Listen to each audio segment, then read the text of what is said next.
أعوذ بالله من الشيطان الرجيم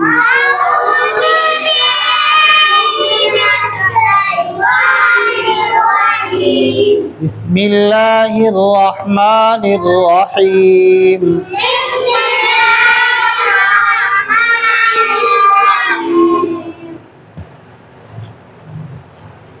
پیارے بچوں، کل ہم نے آپ کو کھانا کھانے سے پہلے کی دعا پڑھائی تھی۔ کون سی دعا پڑھائی تھی؟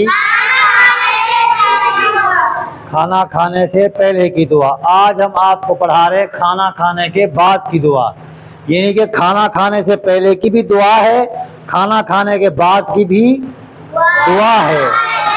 اگر کھانا کھانے سے پہلے اگر ہم جو دعا کل ہم نے آپ کو پڑھائی تھی اگر وہ پڑھ لیں گے تو شیطان ہمارے ساتھ کھانا نہیں کھائے گا، شیطان ہمارے ساتھ کھانا نہیں کھائے گا، اور اس کھانے کا ہمیں پھر کھانے سے پیٹ بھی ہمارا بھرے گا، اور اس سے یہ ہوگا کہ ہمیں ثواب بھی ملے گا، ثواب بھی ملے گا، کیونکہ ہم مسلمان ہیں، ہم تو ثواب کے طلبگار ہیں۔ اللہ پاک سے ہم کہتے ہیں کہ ہمیں ثواب ملے، تاکہ قیامت کے دن ہمارا یہ بھی ایمان اور یقین ہے کہ ہمیں اللہ پاک نے اس دنیا کے اندر بھیجا، اب اس دنیا سے پھر ہم نے قبر کے پیٹ میں جانا ہے، پھر محشر کا میدان بھی آئے گا جس کے اندر ہمارے اعمال سارے تلیں گے۔ کیا ہوں گے؟ تلیں گے ترازو کے اندر۔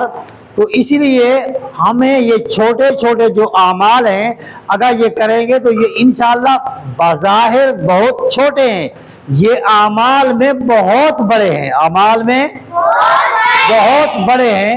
اب یہ چھوٹے چھوٹے اعمال اگر ہم کر کے جائیں گے اور یہ انشاءاللہ جب ہمارے ترازو کے پلڑے میں آئیں گے تو اللہ پاک ہماری ضرور مغفرت فرما دیں گے۔ تو آج کی جو دعا ہے وہ دعا کیا ہے؟ کھانا کھانے کے بعد کی دعا کیا ہے؟ الحمدللہ الذی اطعمنا وسقانا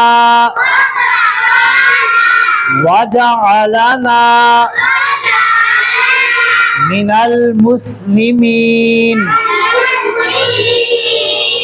اب اس کا ترجمہ کیا ہے کہ سب تعریفیں اللہ کے لیے ہیں جس نے ہمیں کھلایا اور پلایا۔ یہاں پر یہ پہلی بات ختم ہو گئی، یہاں پر کیا ہو گئی؟ پہلی بات ختم ہو گئی۔ اب اس کا معنی کیا ہے کہ تمام تعریفیں کس کی ہیں؟ تمام تعریفوں کا مالک کون ہے؟ تمام تعریفیں کس کی جاتی ہیں؟ اللہ کی جاتی ہیں۔ اللہ کے لیے جس نے ہمیں کھلایا اور پلایا، جس نے ہمیں کھانا کھلانے والا کون ہے؟ ہمیں کھانا دینے والا کون ہے؟ ہمیں رزق دینے والا کون ہے؟ ہمیں پلانے والا کون ہے؟ پانی کس کی طرف سے آتا ہے؟ اگر زمینوں کو اللہ پاک خشک کر دے تو ہمارے پاس پانی پینے کے لیے بھی نہ ہو تو ہم تڑپ تڑپ کے مر جائیں، ٹھیک ہے؟ اور ہم نے کیا کہا؟ سب تعریفیں اللہ کے لیے ہیں۔ کس کے لیے ہیں؟ جس نے ہمیں کھلایا اور پلایا، جس نے ہمیں کھلایا، جس نے ہمیں کھانا بھی کھلایا، ہمیں پانی بھی پلایا۔ تو تعریفیں کس کی ہونی چاہیے؟ اللہ تعالیٰ کی ہونی چاہیے۔ اللہ نے ہمیں کھلایا بھی ہے اور اللہ نے ہمیں پلایا بھی ہے، اور مسلمان بنایا۔ اور کیا کیا؟ مسلمان بنایا۔ دیکھو یہ بھی اللہ پاک کا احسان ہے، یہ بھی اللہ پاک کا یہ احسان ہے کہ اللہ رب العزت نے ہمیں مسلمان کے گھر کے اندر پیدا کیا۔ کس کے گھر میں پیدا کیا؟ آج اگر ہم کہیں جناب من ہندو کے گھر کے اندر ہوتے، کسی گرجا گھر کے اندر ہم گھنٹیاں بجا رہے ہوتے ہیں، یا ہم عیسائی کے گھر کے اندر پیدا ہوتے تو ہم گٹر صاف کر رہے ہوتے، چرس پیتے، بھنگ پیتے، ٹھیک ہے نا، کہیں اروڑیوں میں پڑے ہوتے، کہیں گندگیوں میں پڑے ہوتے۔ یہ اللہ پاک کا یہ احسان نہیں ہے کہ اللہ رب العزت نے ہمیں مسلمان کے گھر کے اندر پیدا کیا ہے اور اللہ رب العزت نے ہمیں قرآن پڑھنے کی توفیق عطا فرمائی. جو قرآن پڑھے گا اللہ پاک اس کو ایک ایک حرف کے اوپر اس کے نامہ اعمال کے اندر 10 نیکیاں ہیں، 10 گناہ معاف ہوں گے، 10 درجے اس کے بلند ہوں گے.